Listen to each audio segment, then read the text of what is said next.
Hello, everyone. My name is 4AS, and this is the Revolutionary Think Tank podcast. This is a podcast about political commentary, protest music, and revolutionary thinking. And this is my co-host, Mr. E. So, Mr. E, how are you going today? I am very well, 4IS. How are you? Yeah, I'm going pretty well. And for this episode, episode 20, I thought this would be a bit of a miscellaneous banter episode because Good idea. yeah, like there's a number of things. Monumental occasion. Monumental. We've reached 20. Yes, exactly. It's no, I guess it's technically 21 because we've got the pilot episode. So, but who's counting, you know?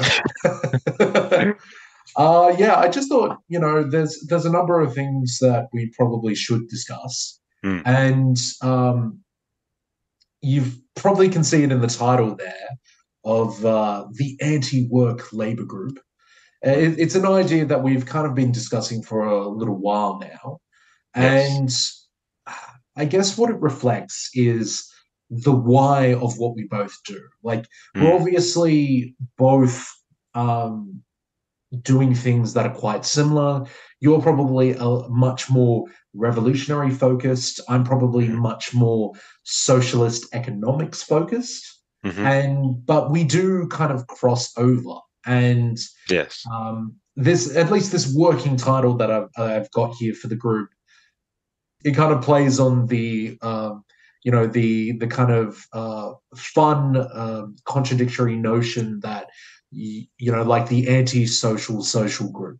It's kind of like that sort of idea because Mm, um, I feel like the idea of work, it has a negative conversation, like a negative connotation in our world, mm, and the mm, one labor actually has a positive notion. mm, But there's actually a history behind that, and it actually makes a lot of sense, though, because when you think of, well, let's take a Marx take of this. When you think of work, you think of something that is alienated. It's something that is removed uh, from your labor, basically, mm.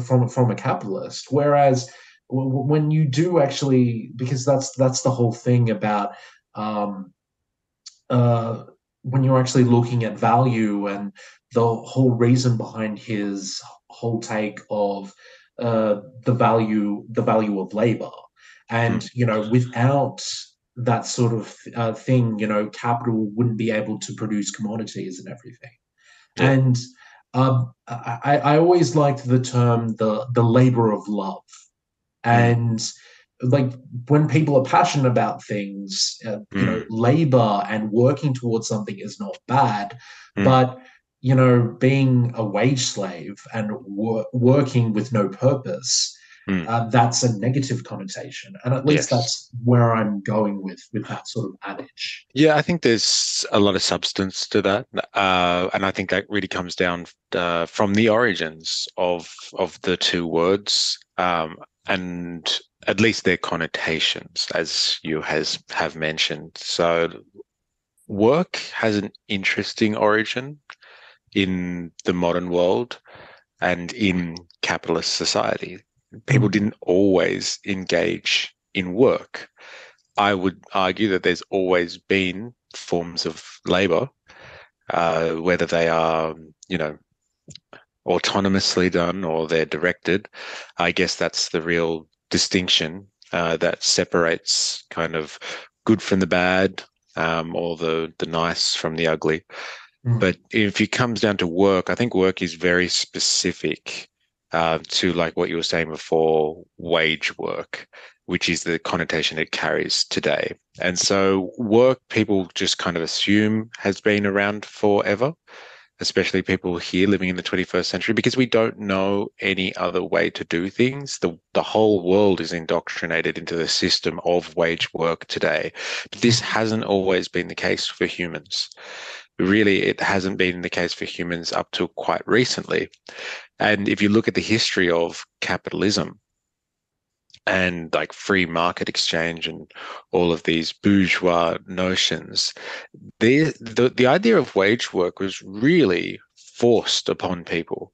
Now, a lot of people will immediately think, oh, yeah, that was probably done through colonialization Mm. and imperialism. And as the Western powers were kind of, expanding across the globe, they were crushing cultures and making marketplaces and forcing people into work. And to work for a wage and all these sort of things. But this sort of stuff, this forcing people into a capitalist system and forcing them to work for a wage was something that was actually happening at home as well. So like Mm. on the continent or across the Atlantic in mainland Europe and in the UK and then over in the new colonies in the New World, the poor were basically displaced off the commons because of the advent of private Mm. property and the ownership of, the landed gentry and the direction of capitalists and all that sort of stuff.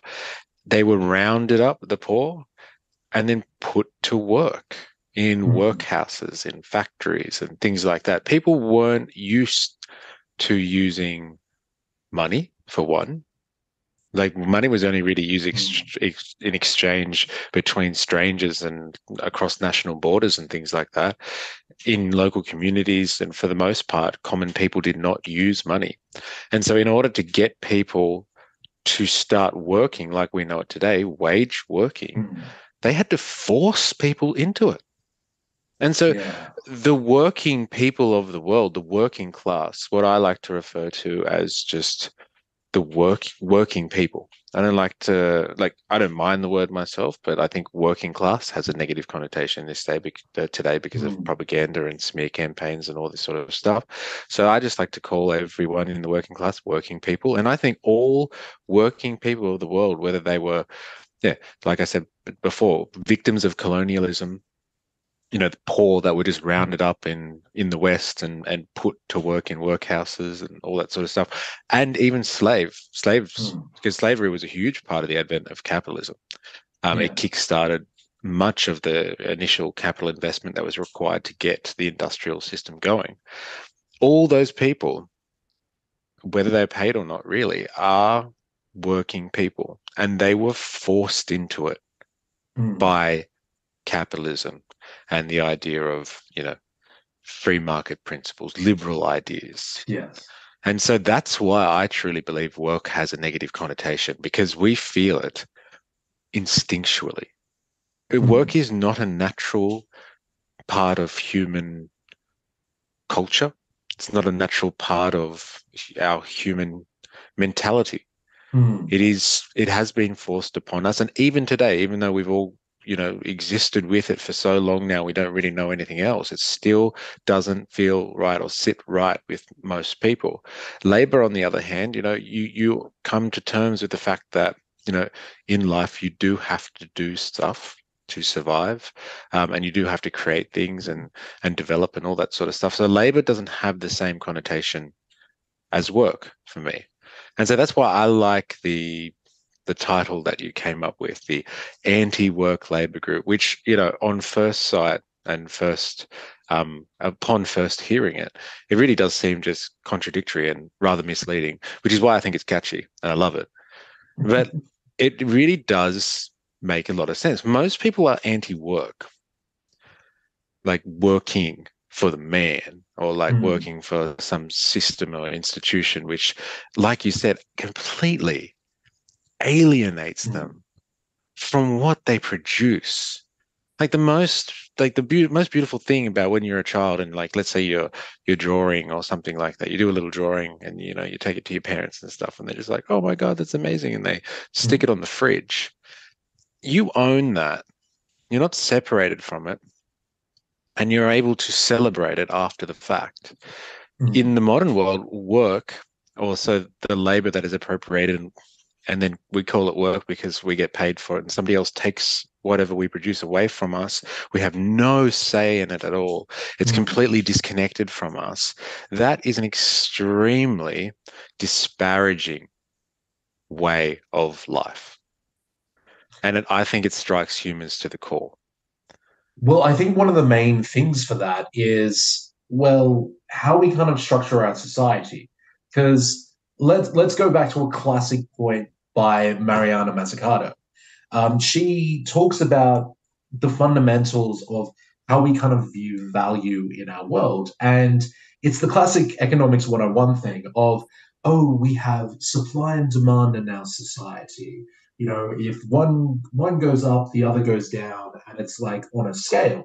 But the funny thing about that is that worldview relies on value being price, and in a circular motion, price dictates the value of it.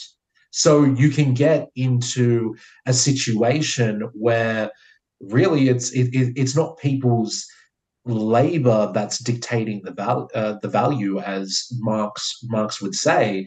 It's basically the capitalist that owns that product, that owns that brand, that's saying, well, I own Nike. I say that these shoes are $200. You either pay it or you get lost. It's Mm, not. mm, Um, well, it's very alienating because mm, it's only a few people that are holding the power. It's what work actually is it's the denial of solidarity. Because the thing is with labor, like let's take a Amish scenario. So when they're working on the barns together, and the after a hard day's work, they see the barn that they've put up. Um, See, in a community like that, you have a sense of achievement because they've all collectively hammer and nails. They've collectively put up that barn.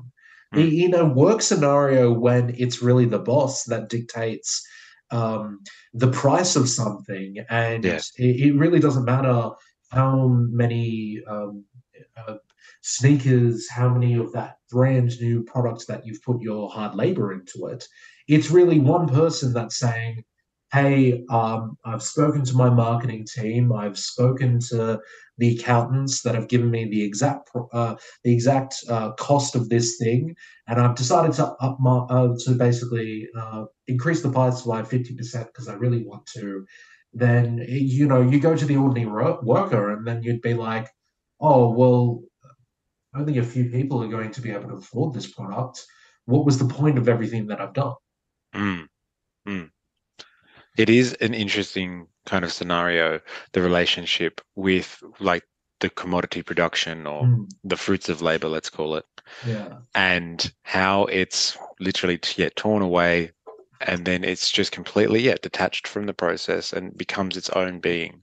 And like in a system where one person gets to control and dictate that solely, that becomes very, very hard for people to associate with. And so you have price systems that are completely just unrelated to any form of reality.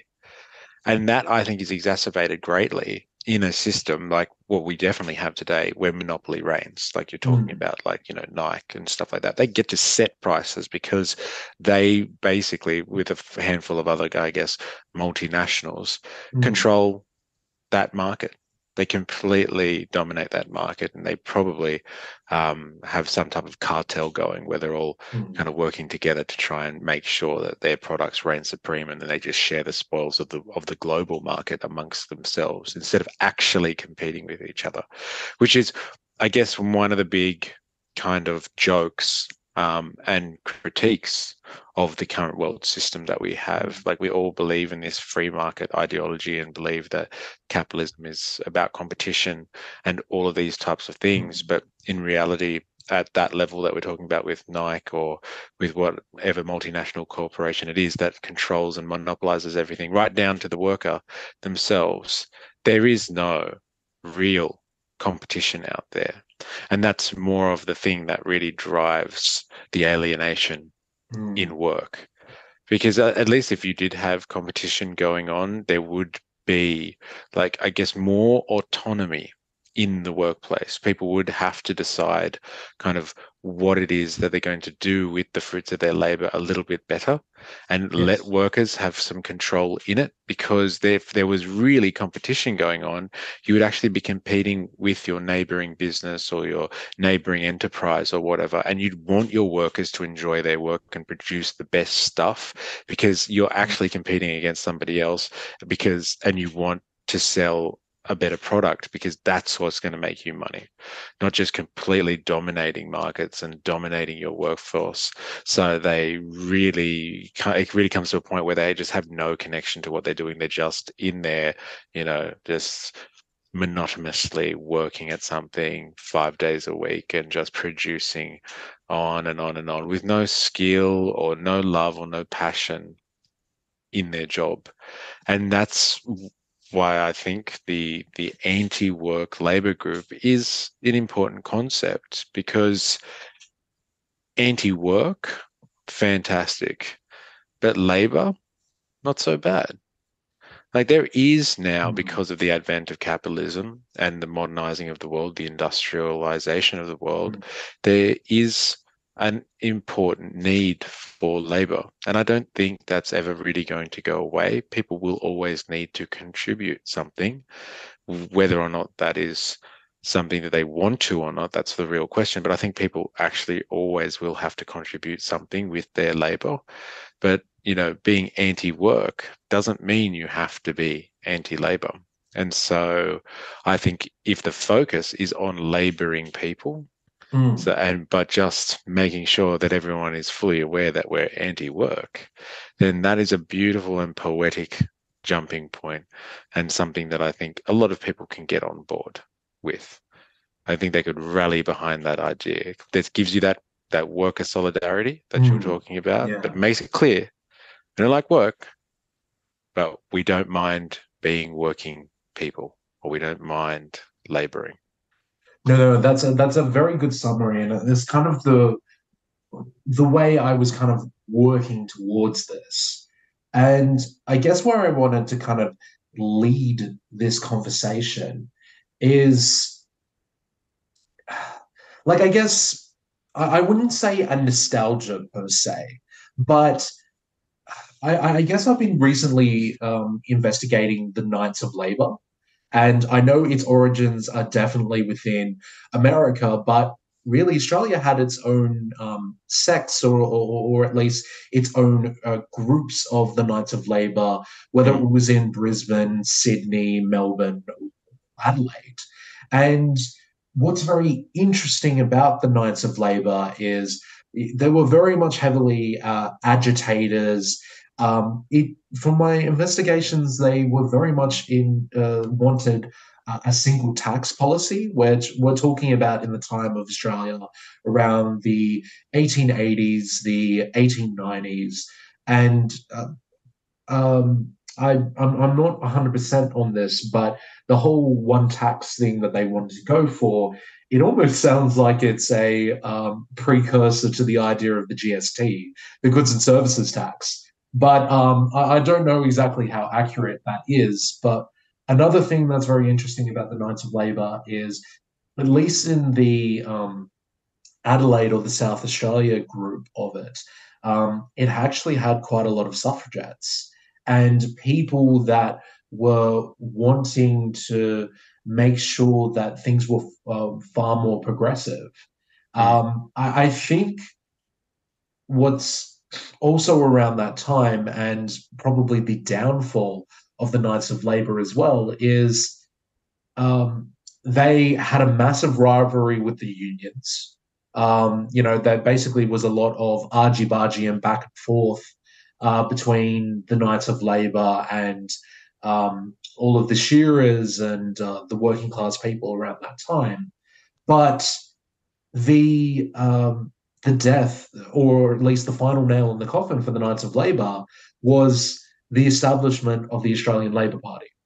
So mm, um, once the Labour Party was established and um, the party of the people, or at least the party that represented the unions, established, then yeah, the Knights of Labor just started hemorrhaging because everyone was like, oh, well, we now have a political party. We now have a solidarity unit that can bring together all of the unions. Mm, We mm, have that entity. We have that thing that represents us. mm, And from there, the Knights of Labor kind of disappeared from history, at least in Australia, according to mm, the historian that I was reading. And I wouldn't say this is a nostalgia point, but and I don't want to mean this as me sounding arrogant, but maybe we need a renaissance of people believing in Labour. Like mm, not the Labour Party per se, but the idea of Labour. Because when people think of Labour, I think they think towards work. mm, When that that that that's not the thing you should be focusing on. mm, I think your Labour should have a goal, and if we can remind people that, hey, if you really don't like that for-profit company, hey, maybe you should join a cooperative mm. and join something that has more purpose, and you can say where those profits should go. I'm Hey, gonna start taking tallies of how many times you pitch cooperatives, and like I don't know, at the end of the year or something, I'm gonna give you stats on all the times that you bring it up. But like noted one for today's podcast. okay, okay, but you at But least get the idea where I I'm do. going with this. Yeah. I do, I do. But like what I want to clarify is so then if you're talking about the Knights of Labor then being an entity outside of the union, so you have unions that might form within a workplace or across workplaces, maybe culminating in a sort of a trade union, and the Knights of Labor were an entity outside of that. So were they an organization then that is the precursor to the political party that formed into the Labor Party?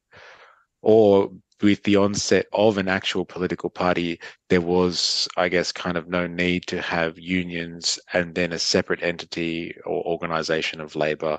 So it kind of just disappeared. Was it a precursor or was it just its own entity and association of working people that sat aside? And then once they had someone or they had a group that was political and actually in office, then it kind of just fell by the wayside. No, I got from the book that precursor to the Labour Party, there was just a whole bunch of argy-bargy between the emerging unions Mm, and the Knights of Labor. Like they mm, kind of were two mm. sides of the same coin. Like Yeah, yeah. it's just, I guess, one was a Labor focused stonecutter slash stonemason group, Mm, and then the other was what we would think of unions today. That there were, whether they were shearers, whether they were truck drivers, mm, mm. that sort of thing. Well, actually, I don't think were cars. Never mind.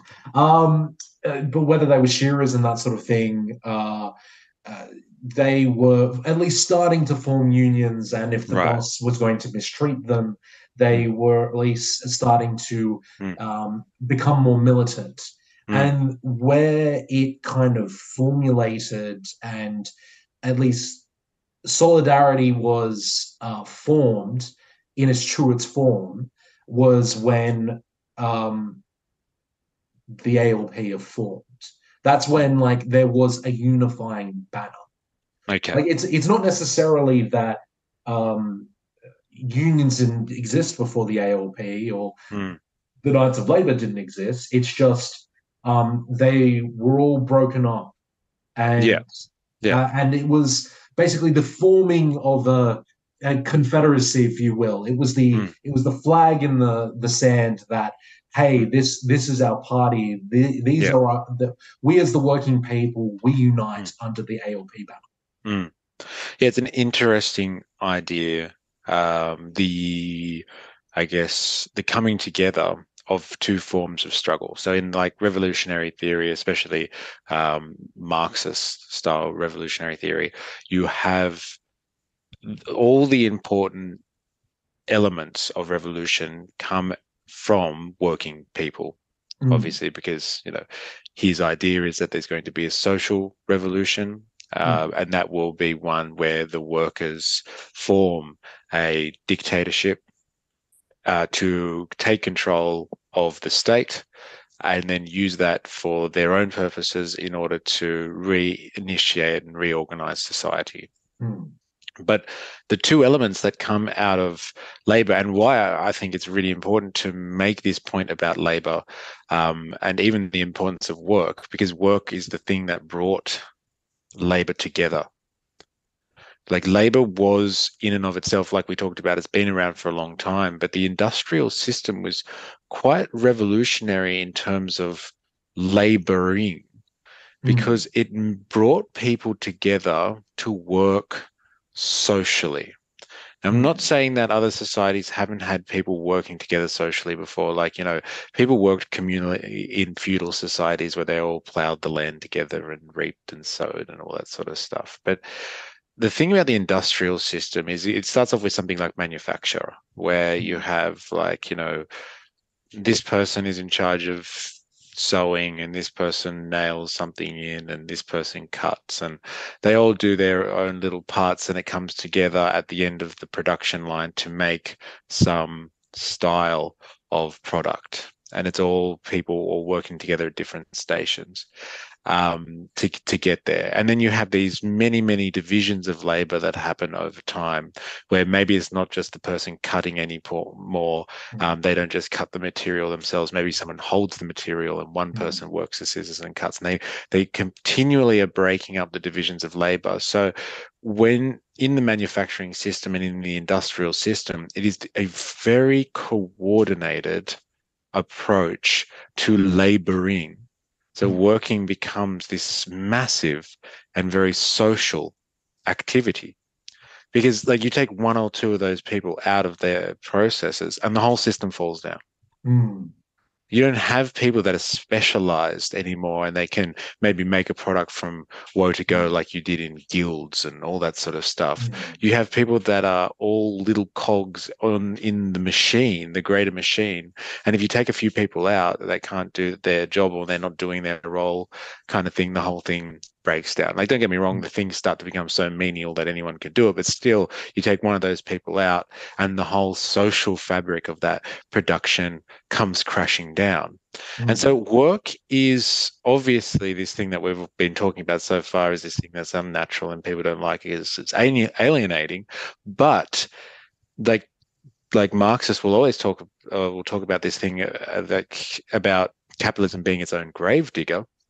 And like this is multifaceted, this idea. You can explain it in many ways, but I think this is a very interesting thing about working and the socialization of working is that mm, because people start to work together like this and they have to rely on one another so much and they come together and they coordinate and they feel for one another and they exist in the same mm, space as one another and they feel the same, I guess, levels of oppression and mm, discomfort in the process, they start to unionize, or at least they start to want to fight the good fight for, if not just for themselves as an individual, but for their neighbor and for the mm, people that are next to them and the mm, people that are all around them under this one roof, slaving away. And so you start to have these things, these formations of labor. You have mm, these coming together of people that for the first time, and this is where things start to really develop from what we're talking about, people mm, start to say, hey, actually, you know what? This is not good enough anymore. I want some good conditions. I want some rights. I want to change the system. How do we do that? We can't do it by ourselves. We already work together. What if we all stopped working together? What if we slowed down today and produced half as much as we did yesterday? What if we sabotaged this machine over here and threw a spanner in it and made it stop working?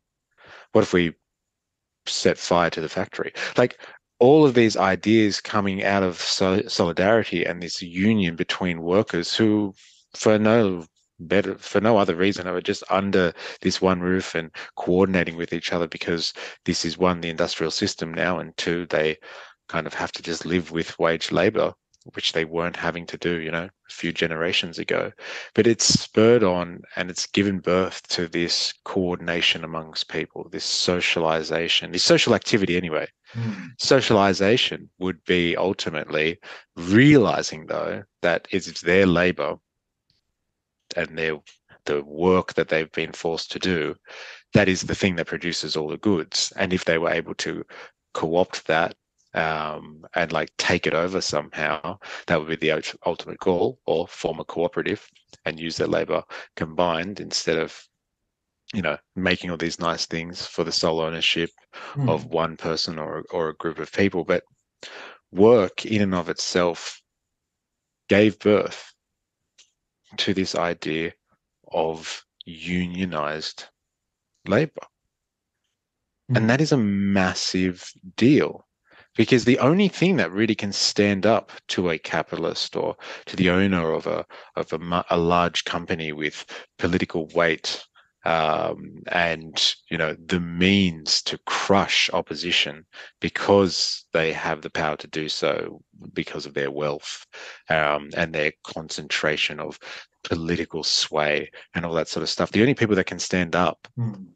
are people that band together and hit them where it really hurts, in the Yeah. pocket. That's where it really hurts them the most. And that's the thing about unions or labor unions or anything like that. Mm. They are the ultimate expression of that struggle that I was talking about before. There are two forms of struggle in a revolution. There is political struggle and there is the economic struggle. And first of all, groups of laborers would struggle economically. They would Mm. struggle to fight against the boss, literally, Yes. in that form I was talking about before, Mm. striking, slowing down, sabotaging. That happens in the workplace. But then this culminates as these unions become more established and they find their feet and they start talking to one another and they start communicating. And then there forms the political struggle, which is the culmination of that Labour Party, I think you were talking about before.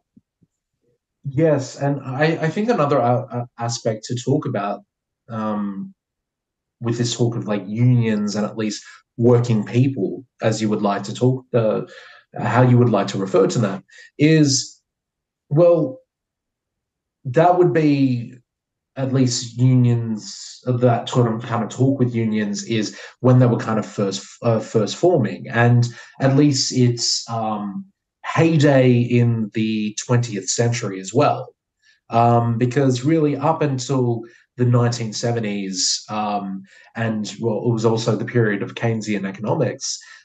Unions were doing quite well for themselves, but when it comes to nowadays, um, there is a lot of contradictions that a typical person has to deal with in their working life. So it's kind of a point that I've made before. You have somebody that does have works a 9 to 5, but they also have an investment property. So to claim that they are working class, or um, whether they should at least conform to all of these typical structures, it's simply not possible nowadays. Mm, So there needs to be some sort of advocacy group, or at least somebody that is willing to ask the question, what does what a labor look like in the 21st century? mm, And if mm, people can see beyond, there needs to be a private company, or what I would consider is the most ideal for people in a capitalist society. How about I be the boss? How about I be a sole trader? How about I be a small business owner? And mm, that is very attractive to people, because that is a way to kind of escape um, working for a man mentality, when you can be the boss. mm, But the thing is, the reason why capitalism works the way it is, and I'll use cooperatives as an example again, is when you have a shareholder that isn't running the day to day, the day to day of the business, um, they want profits each year to increase and increase and increase because they want people to work towards their investment and they Mm, want them to do it now. mm, But if you're in a cooperative, you decide what you do with the profits. And it's very mm, common with cooperatives that, okay, they compared to 2021 to 2022, you've made less profit. Well, you as a company, you as the workers that own that workers' cooperative, that may not have been your goal. Your goal may have been to at least establish yourself in the industry, and you kind of didn't care if you made less profit or maybe if you made a loss. mm, Because, mm. if you were a CEO of a big company and you made a loss, you probably won't, you're not going to be hanging around for long. Yes. However, if you all collectively say, hey, times have been hard. We kind of predict that there's a loss. Is Mm, everyone fine with, I don't know, keeping wages as they are and us kind mm. of taking this loss on the chin? If Yes. everyone's happy, then let's roll Mm, with it. Whereas mm, with a private company, mm, maybe even in a multinational company, mm. if you're not making constant growth, if you're not making profits after profits, then that's bad for business. Yes. Yes. And that's, I think, an important expression of the kind of alienation problem that we were Mm, talking about before, where people are just continually doing what they are doing what they're forced to do to turn a profit, and they're just spitting things out like a machine and not having any say in it. As opposed to that cooperative model that you're talking about there, where they can decide beyond the profit motive that, like, yeah, that's fine if we're not turning a profit this year or we're not growing as a business this year because we're still establishing ourselves, or we take pride in the fact that we are going to make a superior product. And that's what really matters.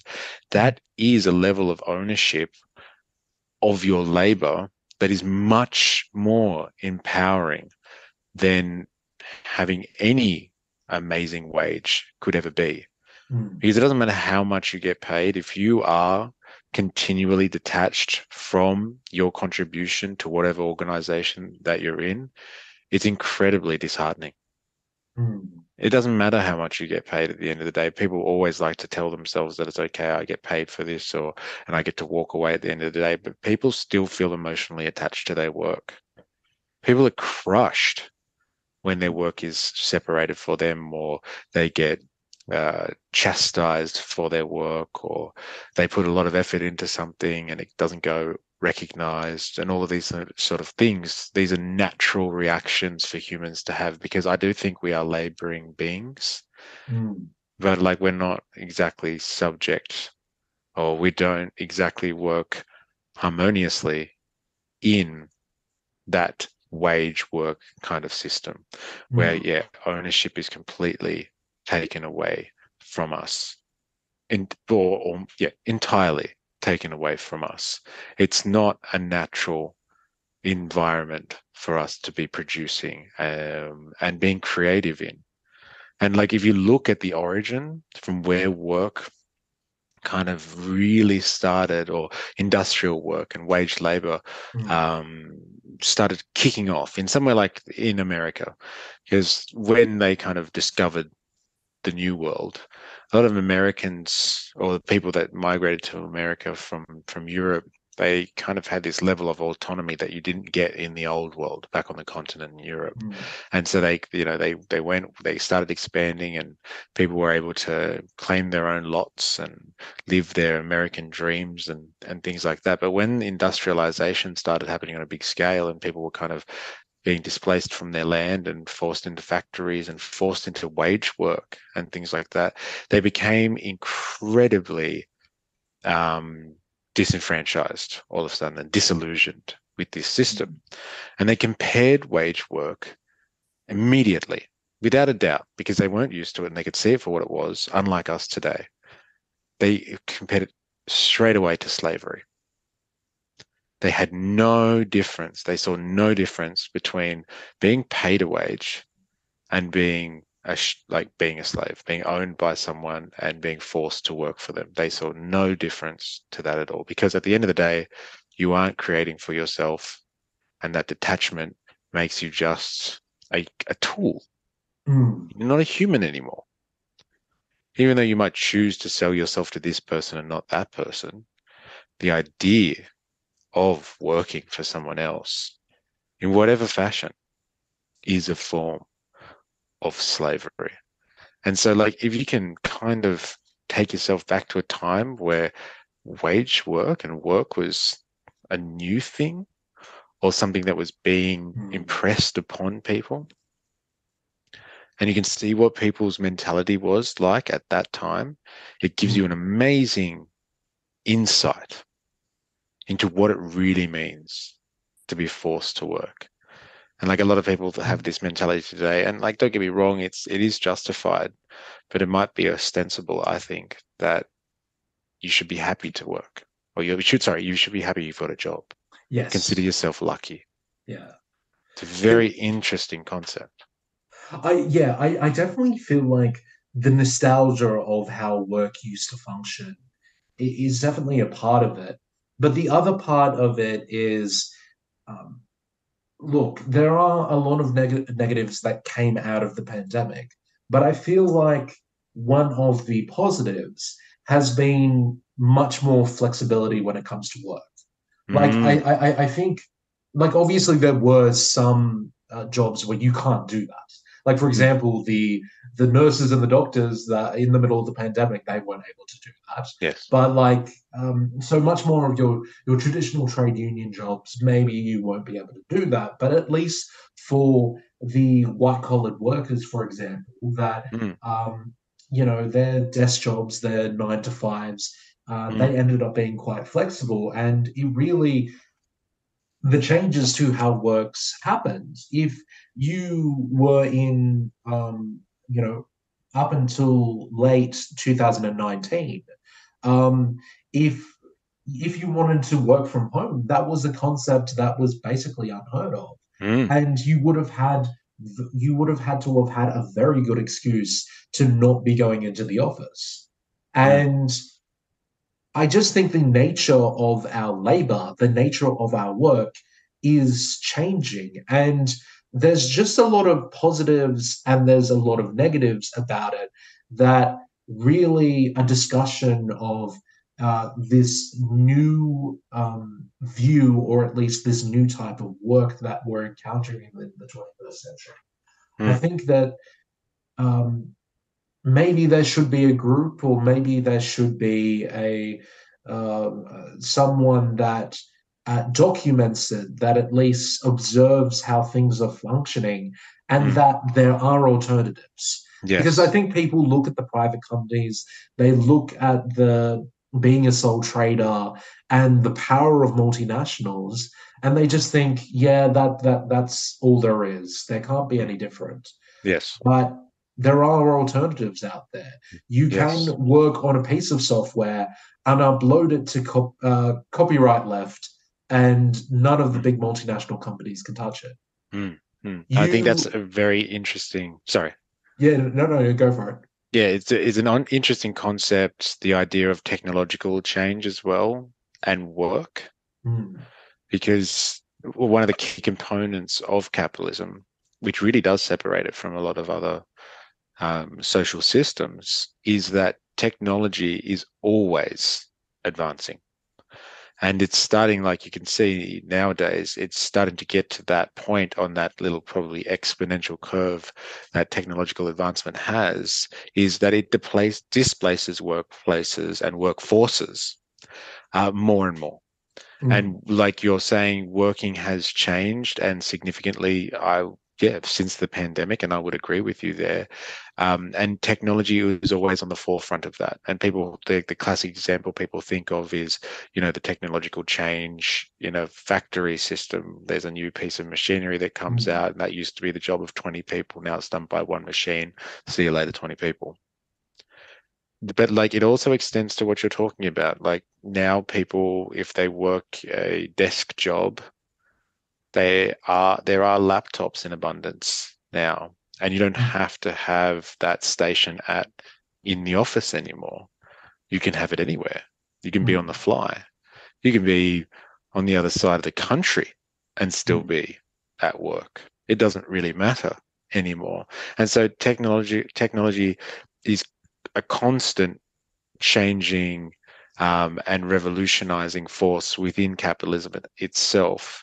And mm, while it can be quite liberating, as what you're talking about here in terms of work, it also, I would say, is displacing, and it will mm, continue to displace people. And interestingly, and I think, and this is something that I do believe in, interestingly, technology will replace work on all levels. And there mm, will be a point in the future where human labor will become redundant. Or how about this? Human work will become redundant yes. because you won't need workers like little automatons and machines just to do this task kind of thing because somebody needs to do it because they haven't invented something efficiently enough to replace that human element yet. But there'll still be people that need to be creative and think of these wonderful things. But technology will liberate people eventually by the sheer fact that it'll just displace all of us. Mm, And so if you think of it as that at with that end game mentality, then if that's true, let's just run with that for a minute. mm, Then work in and of itself is unnecessary. It's redundant. It's something that we're all just waiting for it to just die. We don't really like it anyway. So why doesn't it just go on and die already? And let's just, help it along a bit with some nice inputs to some technological achievements. And a lot of things that I'm talking about are things that exist already. It's just that, the actual people that own the means of production at the moment, they don't want to invest in that type of stuff because it's not profitable mm, for them yet to displace whole workforces for new mm. technology. But like if you had people making those choices, I'm going to push the counter up 3 to 3 now. In a cooperative, they'd Yeah. make that choice, I think, to liberate their workforce a little bit. Because, if you were in a cooperative and your decision at the end of the year or whatever was to say, Mm, well, we've brought in this new technology. So guess what, everyone? You don't need to work 5 days a week, 7 hours a day. mm. You can work 3 hours a day, 5 days a week. Let's all do a morning shift and go home. Like, Or, or to be honest, I think this is a point that I've made before. You can take the crisis that happened with Mondragon and Fagor Electronics, and what that crisis ended up showing was actually the positives out of cooperatives. And what happened with Fagor is that they had products that eventually failed, and the company was eventually failing. But what ended up happening was those people that were part of that corporation, the Mondragon as an umbrella, were like, hey, these are good workers. These are people that have great skills. What we'll do is, okay, all this workforce that are still quite young, we're basically going to share them amongst all of our other cooperatives. Hey, you, a worker that's been working here for 30 years and is on the verge of retirement, why don't we give you a good retirement package and you can retire early? And they actually shared up um, um, all of the other workers to all of the other cooperatives. They upskilled people so they could take on new roles. And mm, whereas if that was a private company, they would have been like, I'm the CEO. I'll just take my package, and mm, yeah, all of the rest of you, you're fired. See you later. yes. because they had to stick to the Rochdale principles. They had to stick to what they believed in. They had to basically think outside the box. So they were forced to, based on their values, to share the load between all the other cooperatives. Mm, And yeah, like that brings you back to your point of, yeah, we decide to bring in this new technology. Hey, George, like I know this directly affects you in the technology, but don't worry, we're not going to fire you, mate. Is there anything else that you're interested in? mm, Oh, you've always thought of yourself as a marketer. Well, how about we go talk to the marketing team? Maybe you can do a bit, a bit of a short course. You can upskill yourself with LinkedIn Learning, that sort of thing, and suddenly he's a marketer. It's mm. just whether you decide to take that choice. Yes, That's what's important. yes, yes. And that is what I think really does separate work and labor, is Mm, that work, you're working for somebody else. And so unless they are actually paying you to be creative, which is, I would say, a fraction, a tiny fraction of people out there, mm, that labor and work are different on that ground because it doesn't promote human creativity work as such. It mm, just has people mulling over on things and they don't get to express themselves by adding to that system and complementing that system. Whereas labor, there is an element of input and creativity to it. That's the thing that makes a difference there, where you have people that are able to feed back into the system positively and on their own accord almost, you mm, start to get that revolutionary change, that mm, thing that kind of makes a new standard and reorganizes or rearranges the way that we do things. And a working system, a wage working system where people are just paid to do a certain task and then they detach themselves until they have to do it again, is not a system in which change will occur, revolutionary change will occur, but a system where you're relying on people's labor because they're there, because they are creative and they're really trying to make things better or improve the system or come up with mm, new ways of doing things. That's how society will change. mm, And so work is inhibiting for all of us in a way because it doesn't force people to contribute the way that they should. It only allows people to contribute the way that they are dictated to contribute. And that's a big problem for all of us. That's a massive yeah, problem for society at large. And so until we can until we can get rid of work somehow and just have that labor, that human creativity element and give it back, mm, then I think things will progress and change quite differently. And you won't have people associating labor with work and then having this whole mm, negative kind of sentiment around it. If people were truly allowed to express themselves in a work setting, let's call it, mm, mm, then I think things would change quite drastically across society. But how we get there, that's the thing. I think the propaganda that you're talking about, that changing opinions yeah, and spreading new messages about what work or what labor is really, yeah, and then redefining that in the 21st century, that could be crucial to kind of reorganizing the system, rearranging things, and mm. getting people thinking about labor in a new way. It's an interesting idea for us. Well, you know me, Mr. E, I'm an ideas machine. Anyway, like this could be the thing that leads to the Patreon. Who knows? Mm. Uh, well, watch this space, everyone. With that, I think we'll probably leave that here. Like always, what's that synthwave art? Yeah. Basically, this was an anti-labor group trying to bring across solidarity, and that looks like an awesome logo. It So, it does actually. It's very uh, interesting. yeah. It's hardcore.